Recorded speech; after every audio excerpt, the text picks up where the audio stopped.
Often I'll get asked about the foundations of executive coaching and a coaching model.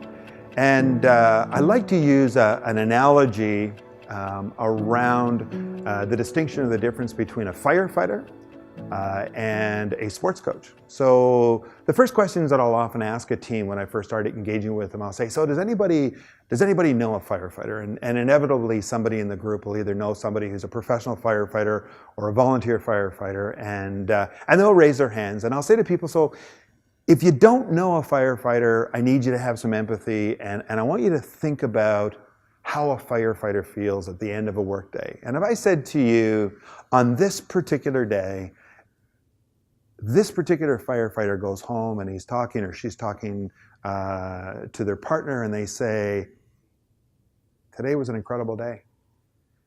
Today was probably the biggest day in my firefighting career.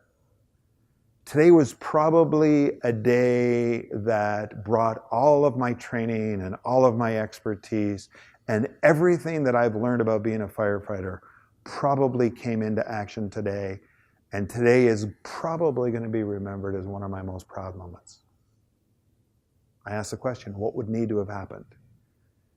And I think everybody can relate to the challenges of a firefighter, and they probably ended up having to deal with a major challenge, maybe a major fire, and maybe even in that process they ended up having the ability to save a life.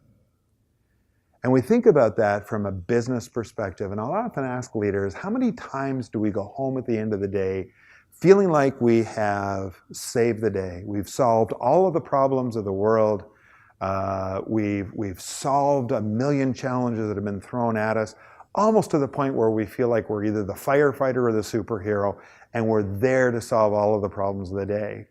However, we're going home and realizing that we actually didn't work on what we think is the single most important priority that we probably should have been working on. Okay, so that's analogy number one, which is a firefighter. So then the second analogy that I like to use is the sports coach. So I'll get people to think about their favorite competitive sports team. And it could be hockey, it could be football, it could be basketball, it could be baseball, it doesn't matter. And I asked the question, I said, so I want you to think about your favorite team, the team that you love to follow, the team that you enjoy watching, the game that you really enjoy. And I'll say, so when was the last time that you saw your team struggling? You know, second period going into the third period, third quarter going into the fourth quarter, seventh inning going into the eighth inning. And the coach says to the equipment manager, hey, get me my equipment. I'm going to go out onto the field to help my team win the game. And usually when I say that, I got to laugh, because obviously it never happens that a coach actually goes out onto the field to help the team win the game. So then I go on this dialogue and I'll say, okay, so let's just for a minute pretend, let's visualize that your team just won that cup, whether it be the World Cup of Soccer or the Stanley Cup or the Grey Cup, or you decide whatever that trophy is, and your team wins the cup. Who gets to hoist the cup first? Now, interesting, in some sports, like professional football, sometimes it's the owner. But in a lot of sports, especially including hockey and others, it's actually the captain of the team. And in that scenario, the captain of the team is the one who has led that team to the championship. And then I'll say, in those scenarios, who gets it second? And it's interesting because some people have a real awareness of this, and others aren't really sure. So they'll say, oh, maybe the assistant captain, or maybe the goalkeeper, or maybe the person that got the most goals. And it's interesting because the person who gets the cup second in those scenarios is the person that the captain actually chooses. It's the captain's responsibility to decide who he believes on his team has brought greatness to that team and to the success of that team. So there the team is celebrating, and it's about the team accomplishment. And then I ask the question, where's the coach? Well, the coach is on the sidelines.